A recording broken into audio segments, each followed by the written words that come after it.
Pertama kita kata kaya harta, betul. Ya, kaya yang miskin tu lebih dekat kepada kufur. Tetapi pastikan caranya, pastikan usahanya, pastikan niatnya, pastikan prosesnya. Tidak mengambil tidak zalim dengan orang lain, tidak ambil harta orang lain, tidak tidak zalim dengan orang-orang lain, dan tidak merampas hak orang lain dengan cara benar ataupun cara tak benar. Kemudian kita juga nak kaya budi bahasa. Tanpa budi bahasa kita tak layak jadi manusia. Kita juga nak jadi kaya hati. Okay? Hati yang busuk, yang kotor, yang kejam, yang zalim tidak akan untung walaupun dia kaya. Nanti ada kisahnya. Seorang orang kaya yang sangat kaya tapi sombong, kasar, garang, akhlaknya buruk. Ada apa kita kata istana cantik di mana-mana, ada bermacam-macam harta. Akhirnya dia mati dalam keadaan keseorangan. Mati dalam sunyi. Mati dalam sunyi kerana apa? Kerana harta-harta yang dia ada itu tidak membuat dia rapat dengan Allah, dan pastinya bila tak rapat dengan Allah, tidak akan rapat dengan manusia. Sebab itu Allah kata, siapa rapat dengan aku buat semua orang dalam dunia ini rapat dengan kamu. Ini yang kita nak jaga. Okey, yang ketiga kita kata, bila kita tambah iman kita, kita rasa ada ke tak ada iman ni? Ya Allah, ya Tuhanku. Ini kekuatan yang nak diangkat. Keyakinan kita dengan Tuhan kita tu, kita baharu ke tidak? Syahadah kita dia baharui ke tidak? Kekuatan syahadah kita faham ke tidak? Maka sekali lagi kita bangun, kita kata kekuatan yang kita nak ialah perasaan yang pertama yang Allah pesankan. Kalau kamu ingin aman, ingin damai, ingin tenang, ingin bahagia, maka masukkanlah perasaan qanaah. Perasaan qanaah di dalam hati kamu. Masukkan perasaan qanaah di dalam hati kamu dan tertampil dalam penampilan kamu. Tertampil dalam pergaulan kamu. Qanaah maknanya apa? Merasa cukup dengan apa yang Allah anugerahkan. Merasa cukup dengan apa yang Allah anugerahkan. Sebab itu dia tidak melihat apa yang belum di tangannya, tetapi dia bersyukur dengan apa yang dia pegang. Kita bimbang benda yang belum sampai, tapi kita terlupa nak bersyukur dengan benda yang kita dah ada. Kita bimbang akan kehilangan, tapi kita tidak pernah bersyukur dengan apa yang masih di tangan. Dengan sebab itu kita katakan perasaan qanaah itu adalah sebuah kekayaan yang paling agung.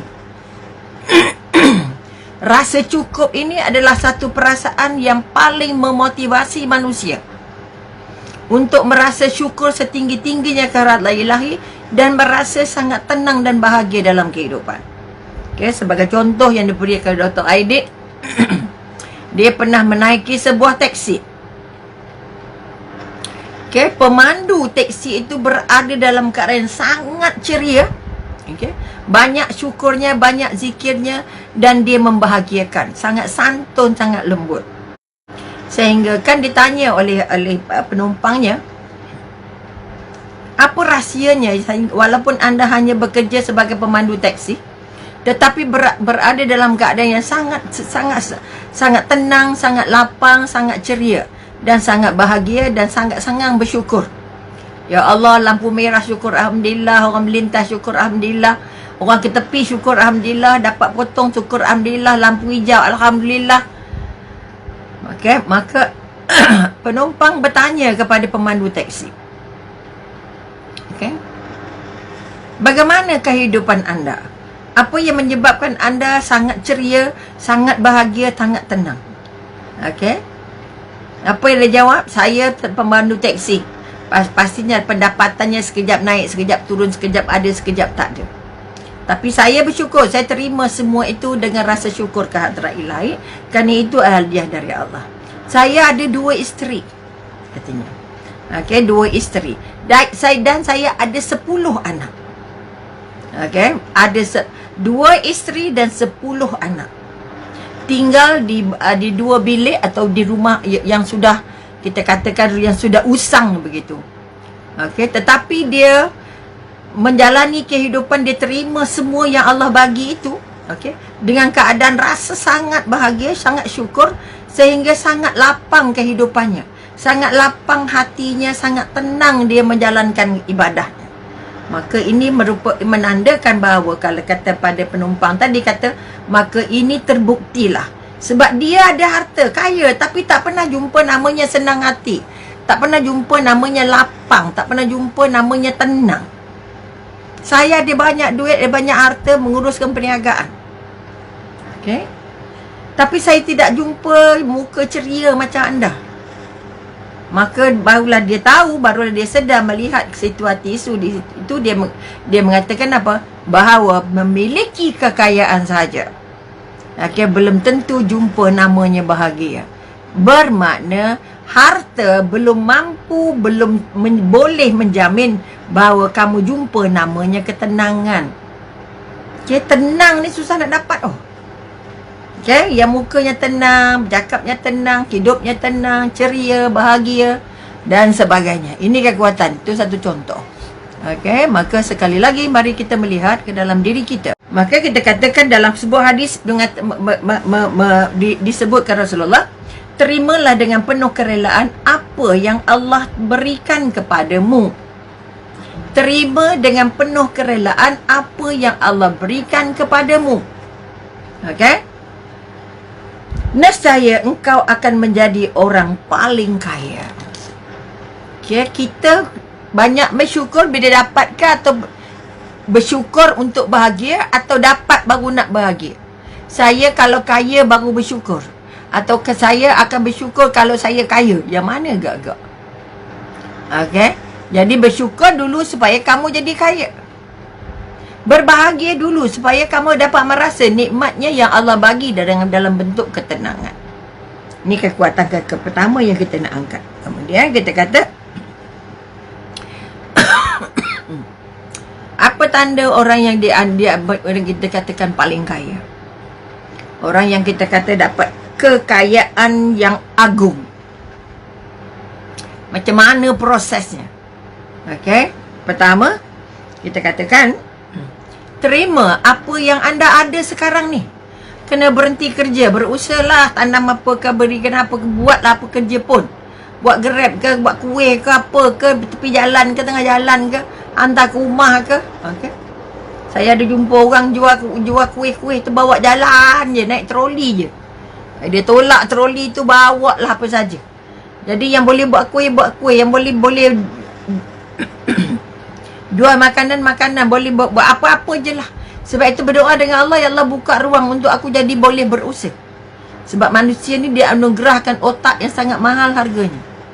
Tidak ada otak yang paling hebat selain pada otak yang paling dekat dengan Allah, bersyukur dengan Allah, mengharap redha Allah dan bersandar kepada Allah, dan setiap saat mentaati Allah. Ini kekuatan. Sebab itu kita kata jangan tunggu kaya baru nak taat. Taatlah dulu, insya-Allah kamu kaya. Okey? Jangan tunggu dapat rezeki baru bersyukur. Bersyukurlah dulu. Semoga kamu dapat apa yang kamu impikan. Sebab bila kamu bersyukur, Allah tambah. Ini kekuatan yang nak kena bangun. Terima keadaan keluarga yang ada sekarang. Anak ramai ke tak ramai ke, anak cacat ke tak cacat ke, anak autism ke, anak Down syndrome ke, anak cacat penglihatan ke, cacat pendengaran ke, dan sebagainya. Terima semua itu. Kerana itu adalah pemberian dari Allah. Siapa yang tidak menghargai pemberian dari Allah, Allah tidak akan tambah rezeki. Allah beri dia kegelisahan, Allah beri dia resah, Allah beri dia tak jumpa namanya tenang.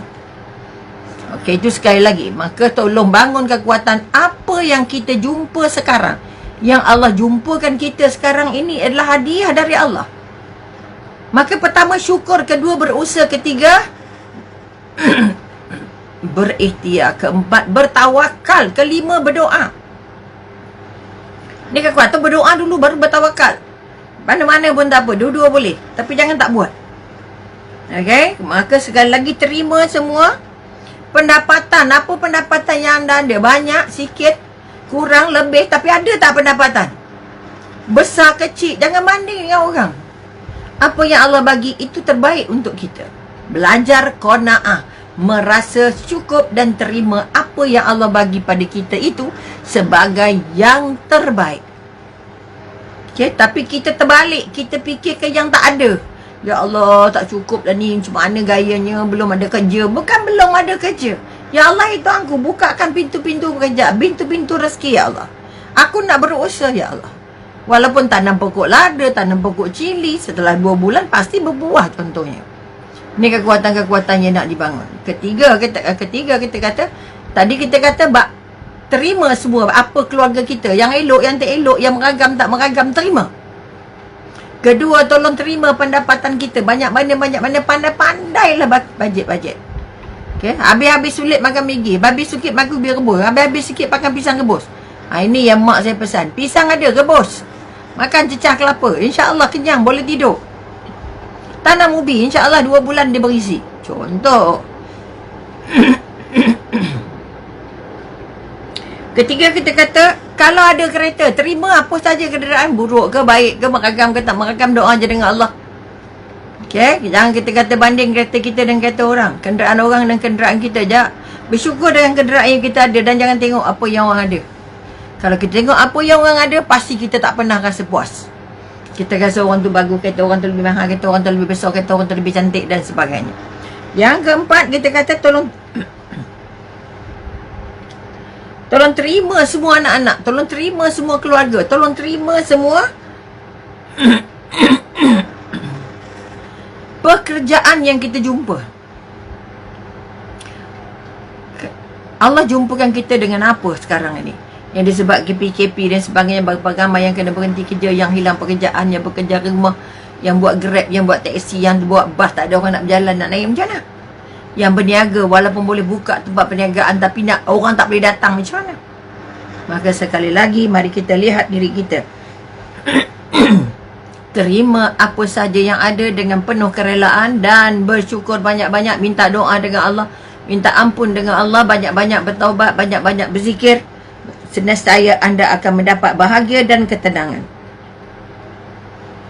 Hadis Rasulullah menyebut bahawa kekayaan yang sebenarnya adalah kekayaannya hati. Kekayaan yang sebenar adalah kaya hati. Sebab itu baik hati, busuk hati, hancur hati, patah hati, itu semua ada di hati. Maka mari kita melihat kekayaan sebenar kita, kayanya hati. Kaya sebenar bukan kerana banyaknya properti, banyaknya harta dan kedudukan, tapi kerana ketenangan, keredaan dan menerima apa yang Allah bagi dengan penuh redha. Hadis lain yang berbunyi, sesungguhnya orang-orang yang mencintai hamba-hamba yang kaya dan bertakwa. Sesungguhnya Allah mencintai orang-orang yang kaya dan bertakwa, dan yang menyembunyikan ketakwaannya. Jangan tunjuk-tunjuk warak sangat. Okey? Sebab itu harta paling mahal, harta paling hebat, harta paling indah apabila harta itu jatuh ke tangan orang-orang yang bertakwa, jatuh ke tangan orang-orang yang beriman, jatuh ke tangan orang-orang yang takut dengan Allah, jatuh ke tangan orang-orang yang merasa bahawa setiap yang diberi oleh Allah itu adalah ujian, setiap yang diberi oleh Allah itu adalah amanah. Okey? Sebab itu kita katakan, oh ya Allah, dah azan ya. Satu daripada doa yang Rasulullah selalu baca, kita kata, ya Allah, jadikan kekayaan itu berada di dalam hati. Jadikan kekayaan itu berada dalam hati. Kalau hati yang kaya, dia mewah melihat hidup. Hati yang kaya, dia tak susah hati dengan orang singgung, orang terperli, orang terling dan sebagainya. Orang yang kaya hatinya, dia tak sempat kelang kabut bila berlaku kesulitan. Orang kaya hatinya tidak sempat melenting bila orang hina-hina dia. Orang yang kaya hatinya tabah untuk melalui ujian. Kalau Nabi saja ikat batu kat perut sebab tak ada makanan, kita belum lagi sampai ke tahap itu. Tetap juga sabar, tetap juga Allah kata, aku sempurnakan nikmat aku kepadamu. Walaupun Nabi ada yang tak makan juga, ada yang berpuasa saja sebab tak ada makanan dan sebagainya. Oleh itu sekali lagi, kekayaan yang sebenar adalah apa yang kita miliki, kita syukuri, menerima apa yang Allah bagi sebagai satu daripada nikmat terbesar, dan sekali lagi merasa cukup dengan apa yang sedang tersedia dalam tangan kita itu merupakan modal untuk menjadi orang paling kaya di dunia, insya-Allah. Jadi sekali lagi, Walaupun tak berapa dah habis, kalau sempat besok kita sambung. Tapi kalau tak sempat, minta maaf banyak. Kita tengok satu surah Al-Mudassir ayat 15. Okay? Mudassir ayat 15-16. Kemudian dia ingin sekali supaya aku menambahnya. Sekali-kali tidak aku tambah, kerana sesungguhnya dia menentang ayat-ayat kami.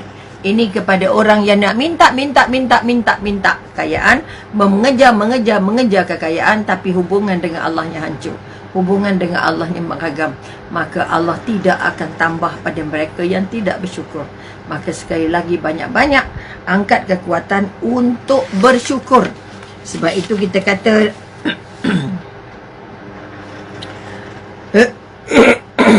sebab itu kita katakan, apa saja musibah yang menimpa kamu, apa saja musibah yang menimpa kamu, maka adalah disebabkan oleh perbuatan tanganmu sendiri, dan Allah memaafkan sebahagian besar daripada kesalahan-kesalahan kamu, sekiranya kamu bertaubat, sekiranya kamu minta ampun, sekiranya kamu kembali balik kepada Allah. Dan itu kita kata surah Asy-Syura ayat 30. Kalau kita melihat janji Allah, ayat surah Al-Jin ayat 16. Dan bahawasanya jika mereka itu berjalan lurus, tetap berjalan lurus di atas jalan itu oleh perbuatan tangan sendiri, kita kata jika mereka tetap berjalan lurus di atas jalan itu, jalan agama Allah, benar-benar kami akan memberi minuman kepada mereka air yang segar. Apa maksud air yang segar? Rezeki yang banyak dan baik. Maka ini antara satu daripada sebab bagaimana mencari kekayaan. Apabila mereka terus berjalan mengikut ihdinas siratal mustaqim, mengikut apa yang dijanjikan oleh Allah, merasa bahawa mereka adalah hamba Allah dan milik Allah, dan akhir sekali sentiasa mendekatkan diri kepada Allah untuk memohon apa yang mereka mahu, untuk mengadu apa kesulitan, dan akhir sekali untuk menyampaikan hajat mereka atas apa yang mereka harapkan dari Allah. Jadi kita berhenti di sini.